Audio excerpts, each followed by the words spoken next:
Haven't seen any of them in over 60 years.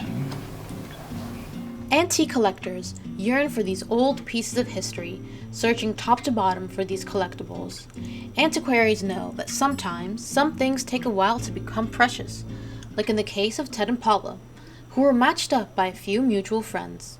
We didn't particularly care for each other on that first date, but they told me that she liked me a lot, which wasn't true. And they told her that I liked her a lot, which wasn't true.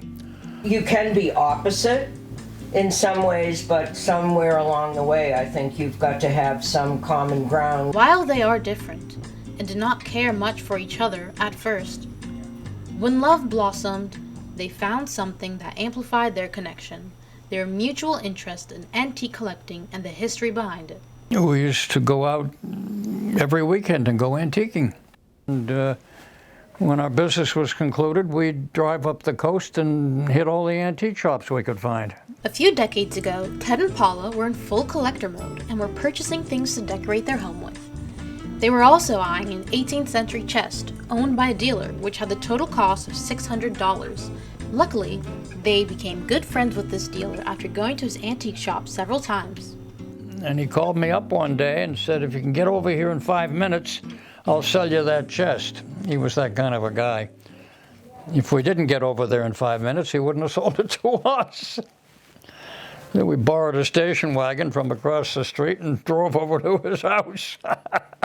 Immediately upon entering their home, you can find many antiques, mostly from the Victorian era, decorating their walls and their shelves, like the chest from the early 18th century, an old barometer, rotary phones, and an old barber's chair. However, their most valuable treasure is their son, Darren. That I'm proud of? My son.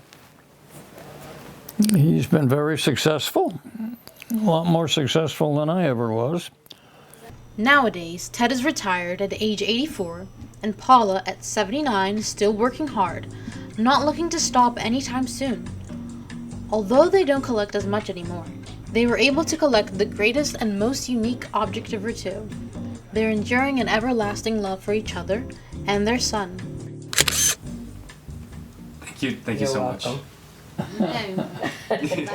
For the update, this is Nicki. And Jake.